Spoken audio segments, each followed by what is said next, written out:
अस्सलाम वालेकुम दोस्तों, मैं हूं इरफान और आप देख रहे हैं रॉयल हैदर यूट्यूब चैनल। आज की वीडियो में हम माइक्रोसॉफ्ट एक्सेल 2019 का 5वां लेसन कंप्लीट करेंगे। कल जो हमने लेसन नंबर 4 कंप्लीट किया था उसमें हमने एम्प्लॉय शीट के कुछ फार्मूले वगैरह के बारे में डिस्कस की थी और हमने देखा था हाउस रेंट और मेडिकल अलाउंस, कन्वेंस और ग्रॉस पे टैक्स, इन सब के फार्मूले कैसे अप्लाई करने हैं और बेसिक पे का इन तमाम वैल्यूज़ के साथ क्या ताल्लुक़ है कि बेसिक पे के थ्रू हाउस रेंट और मेडिकल अलाउंस, कन्वेंस, ग्रॉस पे सारी निकाली जाती है। इसके बाद हमने जीपी फ़ंड के बारे में थोड़ा डिस्कस किया था, नेट पे कैसे कैलकुलेट की जाती है, वो हमने कल के लेसन में कंप्लीट किया था।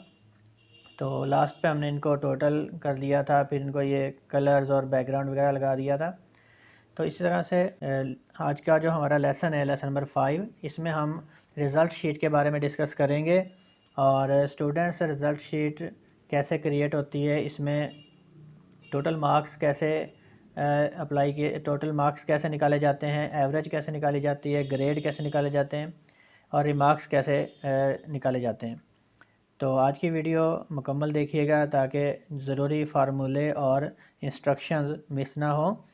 तो चलते हैं आज की हमारी वीडियो के लिए। हम न्यू शीट पर आ जाते हैं, जो कि अब मैंने ये पहले ही रॉयल पब्लिक स्कूल और ये एड्रेस लिख लिया है, चूँकि हम पिछले 4 लेसन्स में ये तमाम चीज़ें कवर कर चुके हैं, बार बार रिपीट हो चुकी है। तो ये आप उससे दूसरा हमारा लेसन नंबर 3, 4, 5 देखेंगे तो उसमें ये कंप्लीट हो जाएगा। रिज़ल्ट शीट वाले सेल्स टेक्स्ट बॉक्स से इंसर्ट में हम जाएंगे और यहाँ से टेक्स्ट बॉक्स पर क्लिक करके यहाँ एक टेक्स्ट बॉक्स लगा लेंगे और इसके अंदर मैं यहाँ से सेंटर अलाइनमेंट में से सेंटर पे क्लिक कर लूँगा और मिडल पर। तो इसमें मैं लिख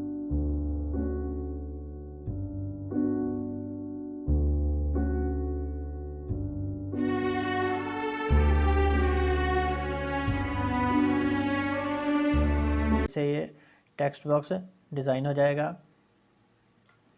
अब इसके नीचे मैं वैल्यूज़ स्टार्ट करूँगा कि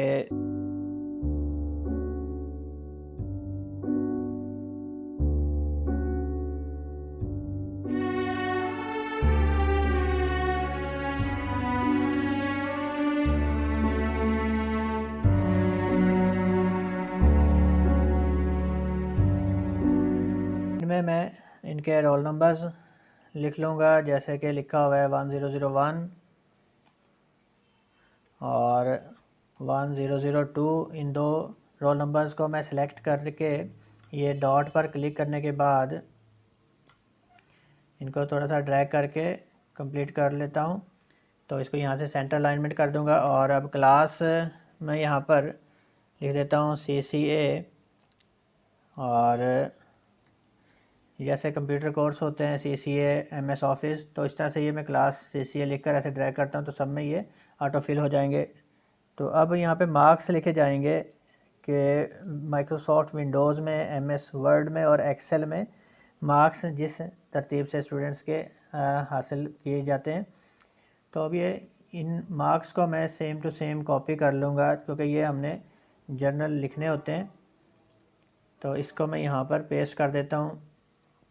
अब हमारे पास ये यहाँ तक जो वैल्यू लिखी गई है ये सिंपली आपने टाइप कर लेनी है और इसके बाद जो हमारे पास सेल्स बचते हैं, टोटल, एवरेज, ग्रेड और रिमार्क्स, हमने ये 4 फार्मूले इस लेसन में सीखने हैं कि वैल्यूज़ का टोटल कैसे किया जाता है, एवरेज कैसे ली जाती है और ग्रेड और रिमार्क्स। तो टोटल के लिए मैं यहाँ पर एक फार्मूला अप्लाई करूँगा, इक्वल, और मैं लिख दूँगा SUM, सम एंड ब्रैकेट। तो विंडोज़ से एक्सेल तक हम 3 सब्जेक्ट्स का टोटल करना चाहते हैं या सम करना चाहते हैं, तो मैं यहाँ विंडोज़ वाले का कॉलम लिखूँगा D15 शिफ्ट कॉलन और D15 से F15 तक की वैल्यू की रेंज मैंने इसको दी और ब्रैकेट क्लोज करके एंटर प्रेस कर देता हूँ। तो ये इसका टोटल आ गया। नीचे वाली जो वैल्यू, इसको टोटल करने के लिए मैं एक और दूसरा फार्मूला अप्लाई कर लेता हूँ। तो ये ऐड करने के या जमा करने के बहुत सारे 6 फार्मूले मैं बता चुका हूँ हमारे लेसन नंबर 1 में। आप लेसन नंबर 1 को भी देखें। तो यहाँ पे मैं फार्मूला अप्लाई करता हूँ, इक्वल ये फर्स्ट वैल्यू जिसमें विंडोज़ है इसको सेलेक्ट किया, प्लस दूसरी वैल्यू पर क्लिक किया, प्लस तीसरी वैल्यू पर क्लिक किया और एंटर प्रेस कर दिया, तो ये इसका टोटल निकल आया। अब इनको ड्रैग करके मैं सारी वैल्यूज़ का टोटल एक ही बार में निकाल लूँगा। तो इसी तरह से एवरेज आ जाते हैं आगे हमारे पास कि एवरेज का फार्मूला अप्लाई करना है। तो एवरेज के लिए मैं यहाँ फार्मूला लिख रहा हूँ, इक्वल AVERAGE। हमने पूरा एवरेज लिख देना है और उसके बाद ब्रैकेट डालनी है। तो एवरेज हमने विंडोज़ और एक्सेल तक की एवरेज लेनी है। तो हम यहाँ पर ये टोटल का एवरेज लिखेंगे विंडोज़ और रेंज कॉलन से और ये एक्सेल तक। तो ये विंडोज़ से एक्सेल तक की एवरेज यहाँ से कैलकुलेट हो जाएगी। ये इस तरह से 92.33 आ गया। तो मैं इसको यहाँ से 00 जो लिखा हुआ है ऊपर इस पर क्लिक करके डिक्रीज़ डेसिमल कर दूँगा।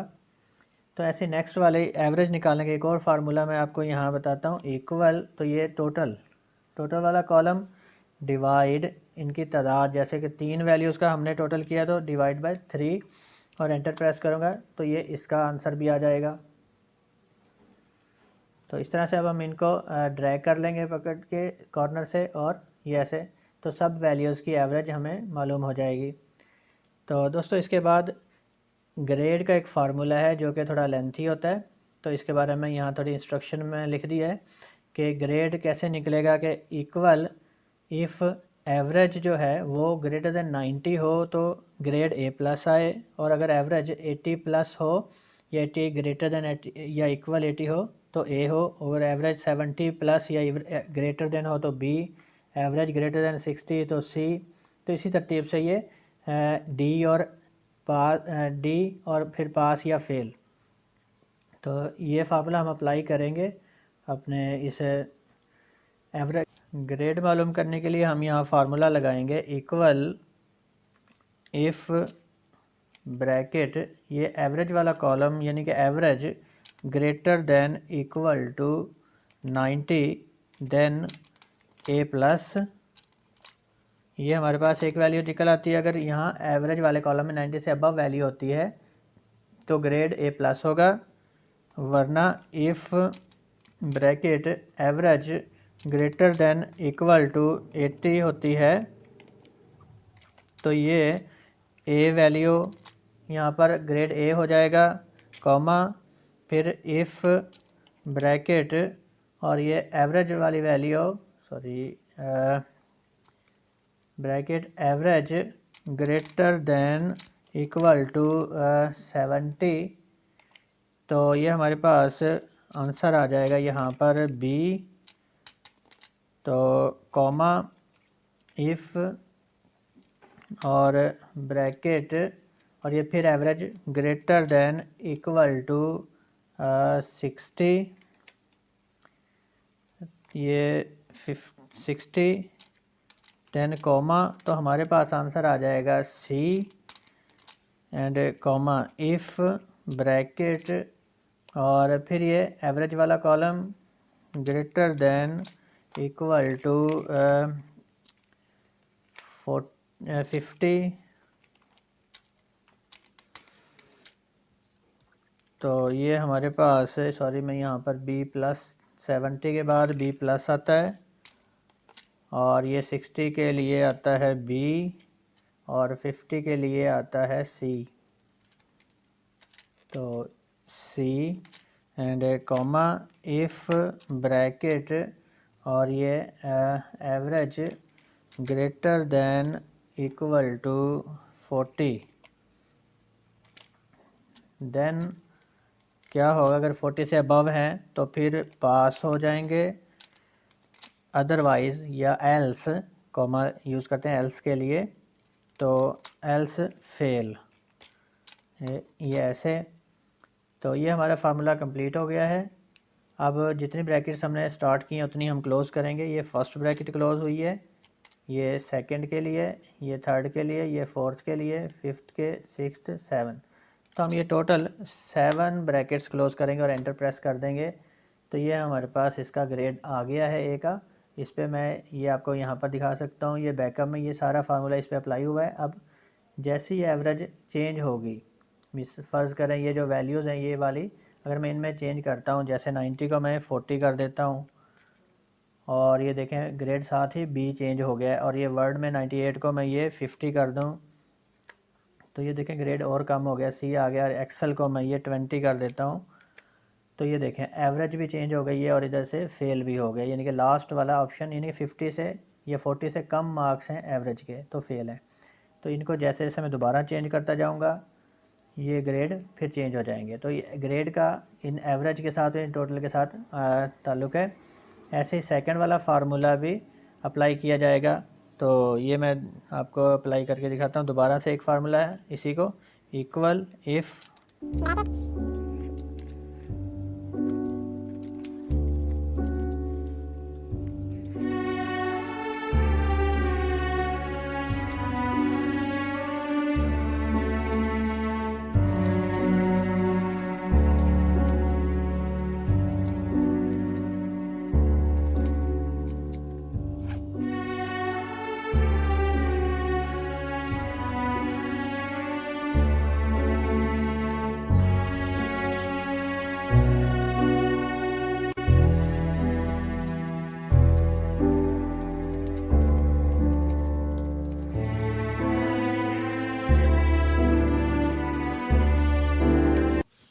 ये देखें ये आंसर आ गया दूसरे फार्मूले के लिए भी।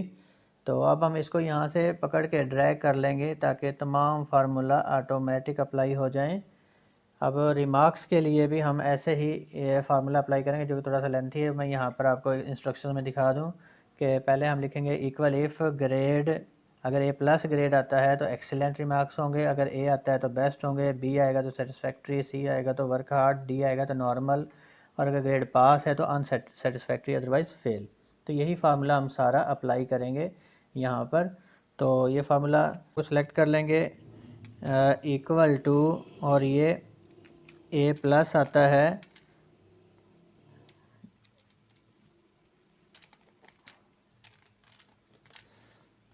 तो रिज़ल्ट जो है या रिमार्क्स जो हैं वो होंगे एक्सीलेंट,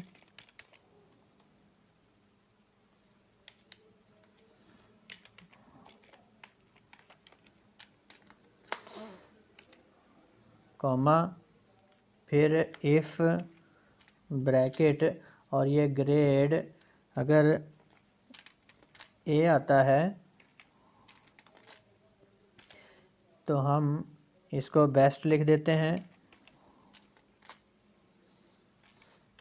इफ़ ब्रैकेट और ये ग्रेड इक्वल, ये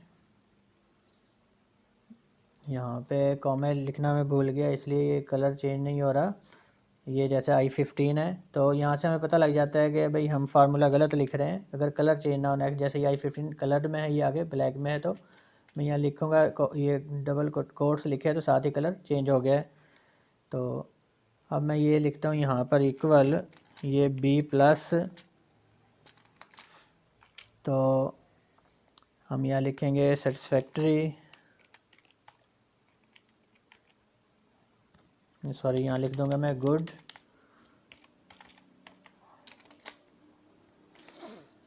तो इसके बाद इफ़ ब्रैकेट अगर ग्रेड आता है, इफ़ इक्वल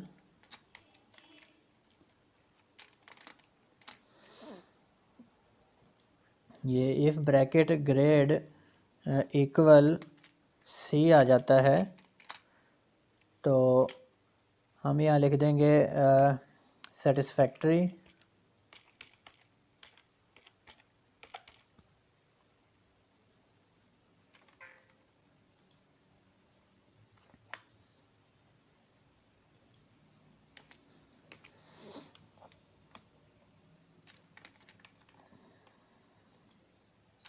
ये आपने इस कोट्स की और सिंगल कोमे की का ख्याल रखना है। जैसे ही हम यहाँ कोई सिंगल कोमा या कोट गलत लगाएंगे साथ ही एरर आ जाएगा, जो कि फार्मूला गलत हो जाएगा। और अगर हम यहाँ लिखते हैं इफ़ ये grade, if bracket grade equal to D comma, फिर यहाँ लिखा जाएगा अनसेटिस्फैक्ट्री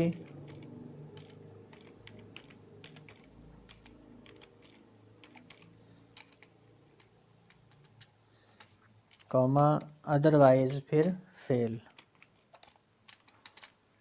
और ये ब्रैकेट क्लोज करेंगे 1 2 3 4 5, जितनी ब्रैकेट ओपन की उतनी ही क्लोज कर देंगे। तो ये एंटर प्रेस करने से आंसर आ गया हमारे पास। तो अब इस तरह से इसको मैं यहाँ ड्रैग कर लूँगा, तो ये तमाम वैल्यूज़ का आंसर यहाँ पर आ जाएगा। तो इसी तरह से ये तकरीबन हमारे फार्मूले मुकम्मल हो गए हैं। तो मज़ीद आप ये इंस्ट्रक्शन जो हैं इनको ज़रूर अच्छी तरह देख लें फार्मूले अप्लाई करने के लिए। और बाकी इससे ये लेसन हमारा मुकम्मल होता है। कल के लेसन में हम लेसन नंबर 6 में देखेंगे कि टेलीफोन बिल कैसे बनाया जाता है, टेलीफोन बिल की कैलकुलेशन कैसे की जाती है, इसमें सेंट्रल एक्साइज ड्यूटी और नेट बिल कैसे कैलकुलेट किए जाते हैं, नेट चार्ज NWD चार्जेस क्या होते हैं, लोकल चार्जेस कैसे निकाले जाते हैं। तो कल हम इस ट्यूटोरियल या इस लेसन नंबर 6 के बारे में बात करेंगे। तो आज की इस वीडियो में हमने डिस्कस किया टोटल, एवरेज, ग्रेड और रिमार्क्स के फार्मूलों को। तो इस वीडियो को दोस्तों लाइक कर दें और प्लीज़ हमारे इस चैनल को सब्सक्राइब कर लें। और थैंक यू, अल्लाह हाफिज़।